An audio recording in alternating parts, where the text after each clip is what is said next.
he's a cutie pie. I might put him in Potomac. Okay, yes. Yeah, he can come right on to Potomac. Oh.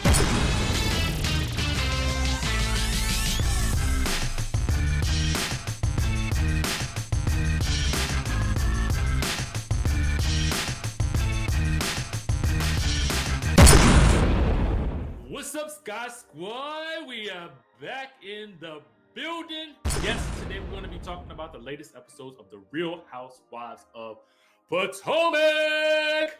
Yo, we got to get into some things. The headlines read, okay, let's go ahead and get into it. ROBYN Dixon is revealing some intimate details about Karen Huger and Ray and they intimate life, okay? They intimate life. She is revealing that Karen Huger does not like Ray's sausage, okay? That was what she said in the episode. We also have Gizelle Bryant, okay? She is basically accusing Monique of destroying evidence that would have proven Michael Darby to be guilty of the butt grabberization, okay, from some seasons ago, right? So let's go ahead and dive right on in. Okay, first things first, it's your boy RHOA back with another video. If you guys haven't subscribed to the channel, go ahead and do so. Let's get into it. Let's go ahead and subscribe, hit that like button, hit that notification bell button, all that good stuff. Join the texting community. The number is down in the description down below so I can send you guys a text message as soon as a new video drops. With that being said, let's go ahead and stage dive into the thing. Now, I just got to start off by saying I'm going to give you guys a bit of the headline for people who just kind of want the tea, and then I'm going to dive right into the episode for people who want the review. First things first. In a flashback moment, or what really should have been a flashback moment, and I'm not even sure if ROBYN was wanting it to be a flashback, or she was hoping that they had the footage, or what. But for whatever reason, the ladies are discussing Karen and Ray's intimate life, okay? And so at this point in time, ROBYN reveals to us, because she is not going to be including Karen Huger in her embellished, okay, hat line campaign for that good website for those hats, those satin line hats that she is selling, okay? She's not going to include Karen because she says Karen looks too old, okay? Now, I'm not a genius, okay? I ain't no rocket scientist, but that sounds like a little bit of age shaming to me, Miss ROBYN. Sounds like a little bit of age shaming that you and Gizelle were doing in that scene. So essentially what she's gonna do is she's gonna cut Karen out of the photo shoot. I'm sure Karen is gonna be disappointed by that, okay? Quite sure. But in her interview, she does let us know that Karen, when she was, I'm assuming, drinking or something, let those two ladies know that she doesn't like Ray's sausage, okay? I just thought this was low down and dirty, to be quite honest with you. And honestly, if I'm really thinking about it, if I'm really looking at the pattern here, if I'm looking at the patternization of all of this, what I'm noticing a lot is that the two ladies with the weakest relationships on the show are always coming for other people's marriages and situations. To me, if Karen did say this, I just kind of feel like, because A, there's obviously no footage to support this, so the production team didn't even bother to include this, and it may not have been an event that was filmed. It could have been back in the day of some sort. And even if she was drunk when she said it, I just kind of feel like it's low down and dirty to reveal something like that on national television, because this is something that could also affect their marriage. You know, if he hears this and if he believes what ROBYN has to say in this moment, then that could be something that could be truly hurtful for this man, especially considering the fact that you were just commenting about how Karen was just opening herself up to you guys. And now you wonder why she doesn't want to drink in front of you, because obviously you're going to take something that she says and you're going to twist and turn it into a storyline on the show and make it into a moment for yourself, because your situation ain't tight, okay? I just feel like that's low down and dirty, and at a certain point in time, you got to have a line drawn. if you look at a lot of these other franchises, and I'm gonna go ahead and I'm gonna go on a limb and I'm gonna say this because I can't really find too many instances of this outside of Dallas where it happens to be true. But if you look at, by and large, for the most part, with these ladies in their relationships, the other ladies tend to stay out of the relationship part of the drama. For the most part. I mean, we don't want to talk about the whole Dennis situation because that was made into a whole big thing off of like based like on social media. So like the information was already out there, running rampant in the streets, and then it had to be brought up on the show. But for the most part, I would say that the other ladies don't seem to get too much into a lot of the ladies' marriages and stuff like that, like they do on Potomac. And it just seems rather disgusting to me because the easy thing to do, Miss Robyn, would be really for somebody to comment on your situation, which I don't think you would like too much, okay? Let's just leave it at that. I don't think you would like it too much if somebody were to do that type of thing to you, okay?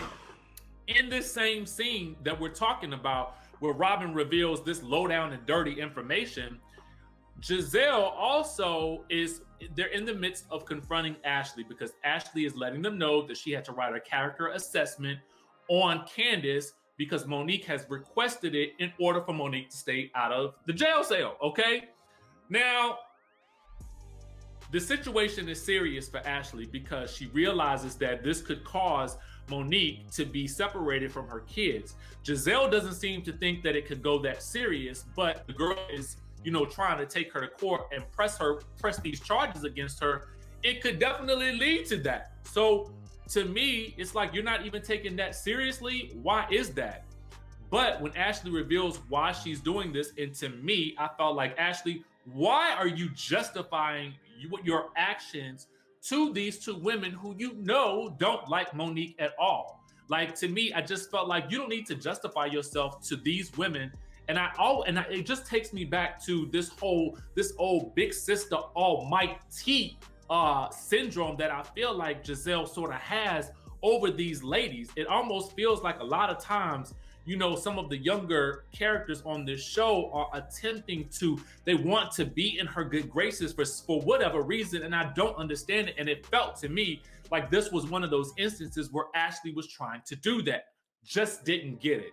So Ashley is explaining to them that she did this for Monique because Monique did something for her. She had her family write statements on behalf of Michael Darby indicating that they never saw this man grab anybody's poom poom, boo boo, backside, rear end, honk honk. You know what I'm saying?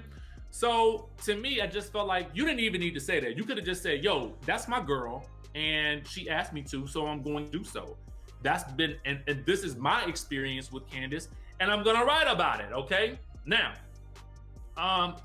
Robyn is like, well, you're only gonna be writing about the fact that you were in the bathroom, right? I just felt like they were trying to almost like bully her into not writing this statement, or I just got that feeling. Let me know if y'all got that feeling down in the description down below. Let me know. I'm just curious, okay? Anyway, in Gizelle's interview, she then says that the reason why Ashley is doing this is because she at this point, she accuses Monique of destroying evidence, camera footage that would have shown Michael Darby doing some type of grabberization, okay? So let's really dissect that. So what you're saying is, one, you think that he did do it. Two, you're accusing Monique, allegedly, as she states, of destroying evidence that would implicate this man in doing something that he has said that he did not do and that nobody actually saw. It just was like, what?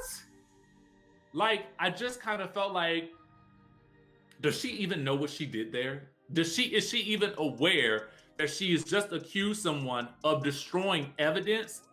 Girl, oh my God, like the depths of this lady's dislike for Monique and Michael Darby at this point, that she would want this man to be listen, it's almost as if this were the case, then she's basically indicating that this man is guilty of the crime for which he was accused, right?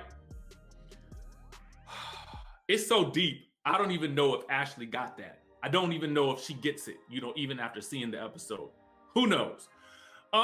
Listen, outside of that, to be very honest with you, we're going to rate the episode. I'm going to go ahead and give the episode a good 7. I was going to give it a 6.5, but I felt like being generous because they really have been bringing it overall this season. But I want to know what you guys rate the episode. Let me know in the comment section down below. Just to get into a couple of other little highlights from the episode, you know, I have to wonder because the ladies start out discussing, you know, they're still discussing Jamal and living in the phone and all that good stuff like that. And Karen ain't letting up, and I'm happy to see it. I'm loving to see it because Gizelle does have a tendency to really get into a lot of other people's relationships. So it is nice to see the tables kind of turned on her. And listen, here's the thing. If you are going to play that role, you have got to be prepared for people to come after you. Otherwise, don't play that role, right? So now we're going to be dissecting all the tea on your relationship as well, girl, because you have been doing that to other people. Anyway, we learned that the day that Gizelle went to go meet up with Juan to talk about this whole ring situation, she was prancing outside of the jewelry store doing the IG photos. Okay, so that's how Karen knew about it, and she starts asking, "Well, were you ring shopping for Juan and Robyn?" And Giselle's like, well, no. Obviously, Karen does not assume that she was looking for a ring for herself, okay? And no, she wasn't assuming that Pastor Jamal Bryant was going to be giving her a ring. So she rightly assumed that it was going to be for Juan. Now, if Gizelle had just came out and told her that, and even when she confronts Karen later about it, she just didn't go out and say it, but Karen surmised that's what's actually happening. You should have just came out and told her at that point in time, listen, don't say nothing. This is what's going on, just the same way that she did with Ashley later on. She ends up telling Ashley about that whole situation later on. I don't really have a lot else to say about this episode, honestly.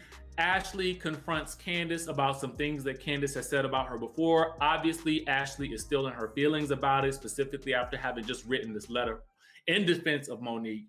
So there's that, and we learned that Candiace is now ready to have a baby. I'm assuming that would be the storyline for next season. So we have that there, which is very similar to Ashley's storyline, which Gizelle pointed out in the episode. Very, very interesting. We have Karen opening up to the ladies about, you know, her and Ray's struggles, only for Robyn to use something that Karen has allegedly said about Ray, like from whatever, against her later on.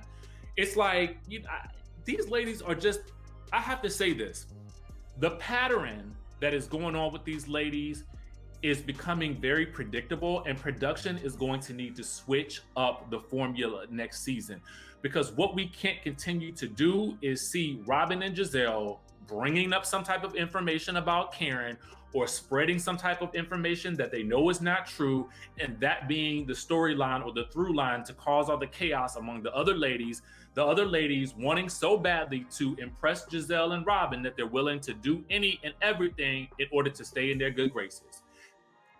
The end. I've just basically described Potomac. Oh, and a Michael Darby scandal. That is essentially what we have here with this show. And I'm going to need them to rearrange some things and bring in something new.